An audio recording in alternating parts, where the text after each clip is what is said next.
Hi everyone. Today I figured we would do some mobility exercises. So this kind of goes in the same family as flexibility, but it is a different type of exercise, a different type of movement. So if you guys have ever done anything like physical therapy before, you may be familiar with some of these exercises. They're really good to help loosen up some of our joints and keep them nice and mobile, especially as we get older. So it can help with some of that stiffness you guys might be feeling in certain areas of your body. So we're just going to do a few basic ones today. We're going to cover our necks, our shoulders, our wrists, and our ankles, and maybe some hips too. We'll see how we feel. So we're going to start with our neck. All you're going to do is essentially shake your head no. So we're going to look this way, and then we're going to come and we're going to look this way. So your range of motion is going to depend on how stiff the muscles are here in the sides of your neck, but you want to go as far as you can while still being comfortable. You shouldn't be in pain while you do these exercises. They should ideally feel really good when you're done with this. Kind of like yoga, but not. All right, so now we're going to do one for our wrists. So you're going to have your hands come straight out. You're going to have your palms facing like you're pushing against a wall.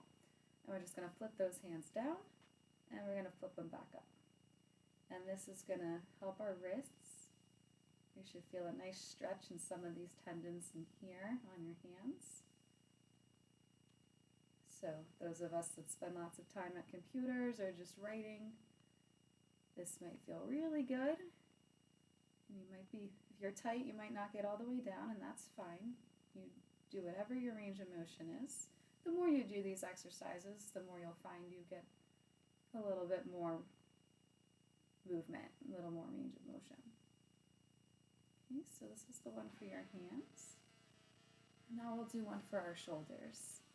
So those of you who may have shoulder issues, this might aggravate it. If it does, please skip it. Don't do this unless you have a doctor tell you it's okay. You're also going to feel a little bit in your chest with this next one. So you're going to start with your arms together like this, and you're just going to swing those arms out and come back in. So you should feel a bit in your shoulder joints, and when you're here, you'll feel a nice stretch throughout your chest muscles. And again, you don't have to go really far back. Like this, you can tell is too far for me because my shoulders are creeping up. You want to still be nice and relaxed, but feeling that stretch in there. So we're going to do about 3 more here.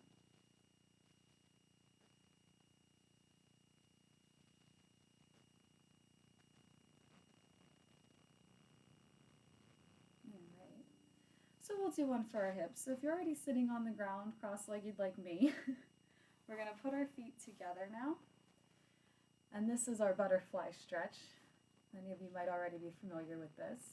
But now we're going to have our butterfly fly a little bit. So we're going to bring our knees up and back down. You will see my knees are nowhere near touching, which is okay.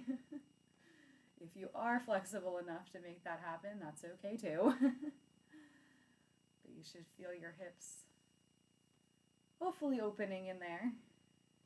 And if you're only getting up to here, that's okay. I have days where that is definitely a struggle. So we're going to do this one.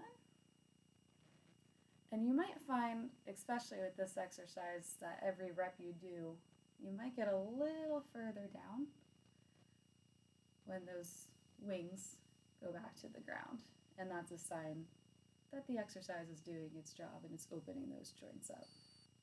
So we'll do one more here.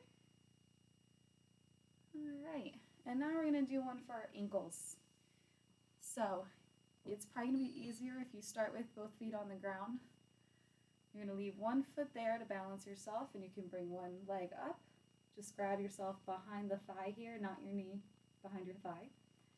And then we're going to do with our feet what we did with our hands. So we're going to flip the foot down and bring it back up. And I'm sorry if you guys hear some clicking in my ankle. But that's what this exercise will work on. It's going to loosen up those muscles in the Achilles tendon back in here. It'll help with those ankle joints. So especially those of you who do a lot of walking we're running, we do a lot of things on trails, this is good.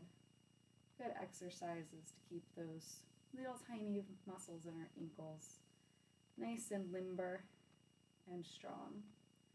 You guys also might feel a nice stretch through your calf and even your shin as we do this exercise too. Alright, now we're going to flip to the other foot, so we're going to bring that foot down. Now we're going to grab this leg behind the thigh, again not the knee, your thigh. We're going to go up and down. And you'll see this foot is not going as far down as my other foot, so I need to do some ankle mobility today. And again, those discrepancies on either side are totally okay, they're totally normal. But that's part of the reason we add mobility and flexibility training into our exercise routines, to kind of work on those imbalances and make sure that they don't cause us any long-term issues in the future. We're going to do 2 more here. And last one. Alright, so those are just some quick, easy little things you can put throughout your day. Hopefully they leave you feeling a little looser. Another good place to put mobility in is as like a warm-up for strength training. Instead of some static stretching, you can do some mobility exercises to get those joints moving before you start taxing them with some weights. Or if you're going for a walk and you do some hip openers before that, you might find that it's a little bit easier. But you can really put them in whenever. You can do them after your workout too. It's totally a matter of preference. I hope you guys enjoyed this video. I'll see you next week.